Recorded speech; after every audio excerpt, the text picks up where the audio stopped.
Hey guys, today we're going to talk about pruning your hydrangeas. Now there's a bunch of different varieties of hydrangeas that we have.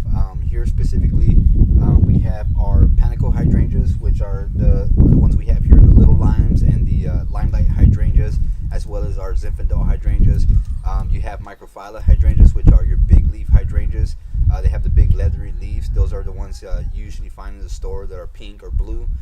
You also have arborescent hydrangeas or smooth hydrangeas, which we have in the back. We have a Annabelle hydrangea that has those big poofy looking flower hydrangeas that are nice and neat. And then you also have mountain hydrangeas, or also known as lace cap hydrangeas, and those you want to treat just like Macrophylla hydrangeas. All right, so the first hydrangea we're going to prune here is the Hydrangea Paniculata.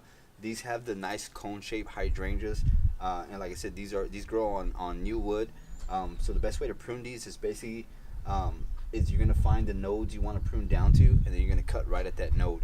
Now the reason we waited for these, you can actually prune these in late winter and early spring. We waited till early spring.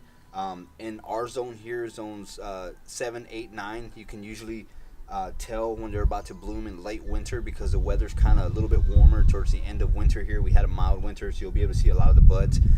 Just this year it kind of got away from us. We had a lot of rain and stuff, so we waited, and then the heat just made these, they just came out of nowhere. So this is why we have so much foliage here. In those colder climates, you're not going to see a lot of the buds where you can prune at till mid-spring or right around this time. You should be good to do it. So basically all we're going to do is with these hydrangeas is we're going to come in and we're going to prune to about the node that looks the most healthiest and already has something showing there. So this one we're just going to prune right about here, and we're going to go all the way around and prune it to the nice right height that we want it. The other thing you want to do is you want to go around and you want to take out the weak looking stems, like this one for instance. You want to go ahead and come down. These are not thick, they're kind of weak. It's not going to produce anything sturdier. If you can see on this one over here, we have this cage, and the reason we have this cage is we had it around this one. When we first got these, they were the blooms were a little heavy and caused it to flop a little bit, so you put that cage. But now that we've had all this growth come up, you can see all this nice thick stems coming up. All right guys, so to easier simplify this, I know it can be a little bit intimidating to prune your hydrangeas. The general rule is 1/3 of your hydrangea stem. In all honesty, you can prune these literally all the way to the ground. They're going to grow right back up. The reason for this, like I said, what we're pruning is because it makes sense to have thicker stems. With the thicker stems, you're going to have thicker blooms. With flimsy stems, you're going to have some thick blooms, but you're going to have that, weighing the whole plant down, possibly causing some damage with the crossing branches and stuff like that. And again, like I said, you want to get rid of the stuff on the inside for the foliage so you can have some airflow and stuff. But again, we're going to find, for instance, like this one right here, right? I can easily move this with my hand. This one right here takes a little bit more force to move that around. So the ones that I can easily move with my hands, I'm just going to go ahead and get rid of that, because if that has a bloom, it's easy going to weigh that down. It's going to just rub across these other branches, create some damage, whatever the case is. So like this one, for instance, it's kind of flimsy up top. We're going to go to where the most thickest part is at and just take it off right there. Now we would normally probably go all the way to the ground. Don't be intimidated to do that. The reason we're not doing it is because we're moving soon, and although these do not bloom till summer, we want to go ahead and have some growth on it, so that way once we move these, transplant them to our new home, we're going to have that growth already. We're not going to have to wait, and the blooms will come up nice and beautiful looking. So let's go ahead and continue doing the rest of this stuff. Like I said, all the flimsy stuff, we're just going to go ahead and get rid of it. It's not really going to benefit the plant to send a lot of energy to these stems that are not really going to be able to support the blooms. And as you cut, those nodes that we're cutting at are obviously going to send up some stronger, some more energy to those stems and those buds, and create a stronger stem when they do come out of there.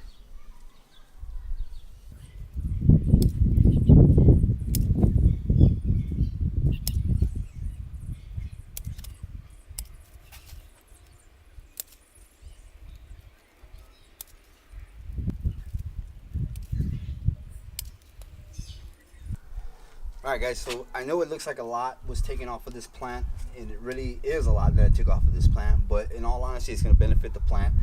You see we have a lot of new buds coming out from the bottom here, a lot of different places. Like I said, this is going to create more thicker stems, more beautiful big blooms, and less likely for it to flop over and cause any other damage. Now that the sun's coming out and the climate's getting a little warmer, it's going to be able to get more air circulation, more sun, and like I said, sprout and send more energy to these buds that are just forming. A lot of these are already forming like that, but these will, like I said, these stems right here will get a lot thicker and be able to support those buds. All right, so the next hydrangea we have here is the Hydrangea Macrophylla. These are the, like I said, the ones that you find normally in the big box stores, the pink and blue blooms. Now these grow on old wood, so it's a little bit harder to determine how to prune them and when to prune them. The best rule of thumb is just wait till mid or late spring. As you can see, this is already having some foliage growing out of it, but we're gonna go ahead and wait for this one till late spring, just so we know exactly what's going to produce and what's not. As you can see already, some of these don't have any buds coming out of it, any growth or anything like that. So more than likely some of this stuff will be taken out. But it's all determined on you know, late spring when you actually start seeing some more growth. These will start blooming a little bit earlier. I know you go to the stores and you see them already blooming. When you do buy them from the store like that and they're already blooming and you bring them home, chances are the next year they're not going to be blooming in spring. It's going to be looking like this. It's going to take some time for it to start showing any kind of growth. So like I said, you want to wait till late spring to go ahead and start picking out what you're going to prune. Do not do it too early. You're going to cut off probably some of the blooms for next year and stuff like that. What you can do in late summer and fall is just prune the actual flowers that are already dying back on these, but that's about it. You want to wait, like I said, till late spring to get these going, and pruning what's not going to grow and stuff like that. So that's pretty much it for this one, guys. It's not that complicated. Old wood, just wait. New wood, you can prune down to the ground in spring. Let's move on to the next hydrangea, guys. All right, so the next hydrangea we have here is the Hydrangea arborescent, otherwise known as the smooth hydrangea as well. This one is the Annabelle hydrangea. Now this has the big, white, beautiful blooms that we absolutely love back here. This one takes a little bit more shade than the other hydrangeas. But this one, like I said, you can actually prune this one all the way down to the ground. So what we're going to do is we're going to find the first set of healthy buds at about this level right here, and we're just going to prune down there. Now these, when I say all the way down the ground, you can literally take a lawnmower over this and just completely chop it down completely, and it's going to come right back up with thicker stems and more beautiful blooms. This one has humongous blooms that actually drags it all the way down to the ground. If you go back to some of our other videos where we showed some hydrangeas, we show where this one was completely huge, and they were just so huge that these stems could not support the weight of those blooms, so it was completely all the way down to the ground. So what we're going to do is we're going to trim it down to about right here so it gets nice, thick, healthy blooms, and it's able to support that big, beautiful bloom that it has. Alright, so we're going to find the first set of healthy buds, and we're just going to start to prune. Like I said, we're going to take it down pretty much all the way down to the ground as much as we can.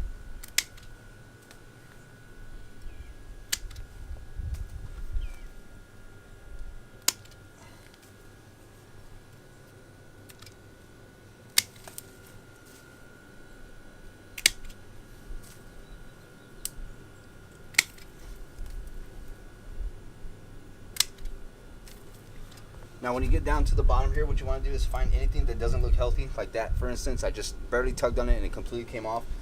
You just want to get rid of that stuff right there. Nothing that's going to give it a not so appealing look.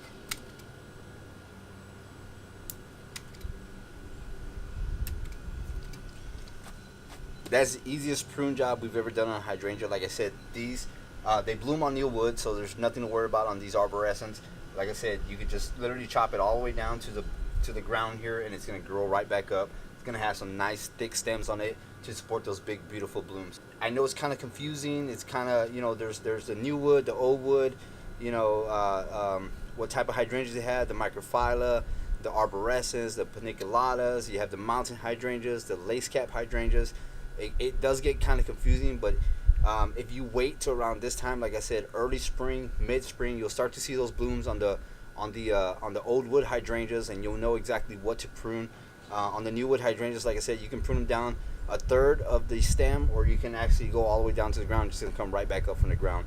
All right, guys, one thing I did forget to mention is before you start doing your prune, take note of how long your stems are, how far out they go. One thing you want to do before you prune, and we kind of did it backwards, but I'm going to go ahead and tell you exactly what we do when we start to prune them, is you want to take note of how far out those stems go, because you also want to fertilize your hydrangeas. The best time to fertilize hydrangeas is going to be in spring and in fall, so you're going to want to do it twice a year. In spring, you're going to do the whole amount, and what we use is we use a Hollytone fertilizer for hydrangeas because they're acid-loving plants, so we're going to go ahead and use the Hollytone. In fall, you want to use half the amount recommended on the package. These are small 5-ounce packages that are perfect for about a foot to 3 foot hydrangeas. So we're going to go ahead and sprinkle this whole package all around the perimeter of where the stems actually came out of.